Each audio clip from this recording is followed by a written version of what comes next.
Hi, everyone. One of my favorite songs from Simon and Garfunkel is The Sound of Silence. But with a husband, kids, and a job, and a phone that's always dinging, there's no silence in my house. But truthfully, I'm grateful for that. This week, we're talking about what it means to really listen and how this ability can deepen our most precious relationships. Welcome back to Torah in 10, Parsha Bamidbar. I'm Jody Burkell, and this week, like every week, we make Jewish wisdom come alive.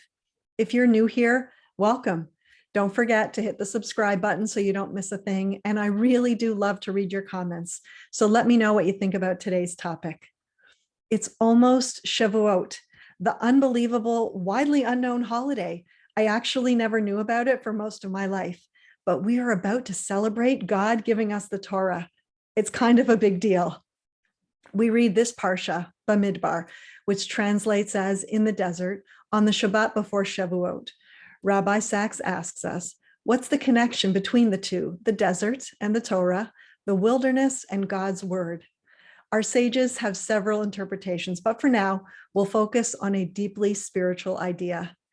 The desert is a place of silence where we're not distracted. What's so significant about the desert?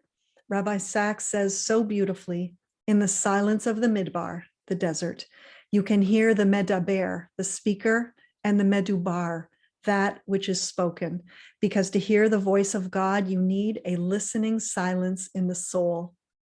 Really? To hear the voice of God, you need quiet?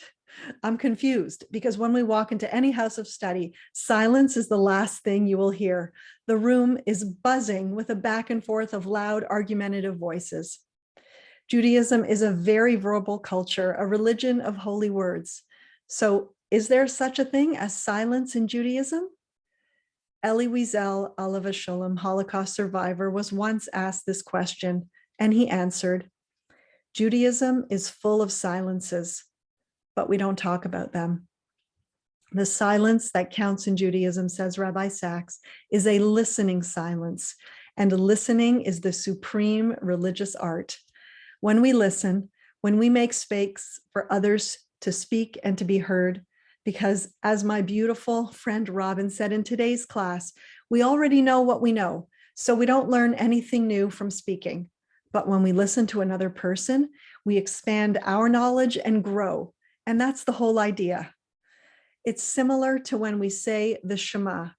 How do we translate this word into English? It's very difficult because it means so many things all at once. It means to listen, to hear, to pay attention, to understand, to internalize and respond. When it came to God giving us the Torah at Mount Sinai, the Jews responded, all that God says we will do, and all that God says we will hear, v'nishma. Judaism is a religion of doing and speaking, but it's also a religion of listening. Is there enough listening in the world today? What about in the Jewish world? What about in marriage? Do we really listen to our spouses? As parents, do we truly listen to what our children are saying to us? And do our leaders, the people that we look up to, listen to us? I think so much of society today feels unheard. And so people are trying to shout over each other in order to be understood.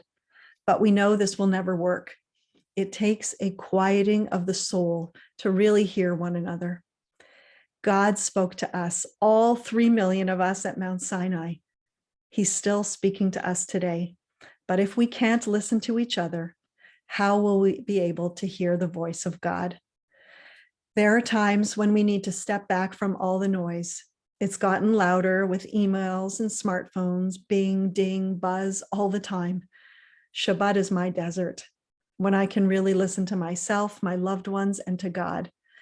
God gave us the Torah amidst the thunder and lightning, but we also encounter God as the still small voice that whispers to us.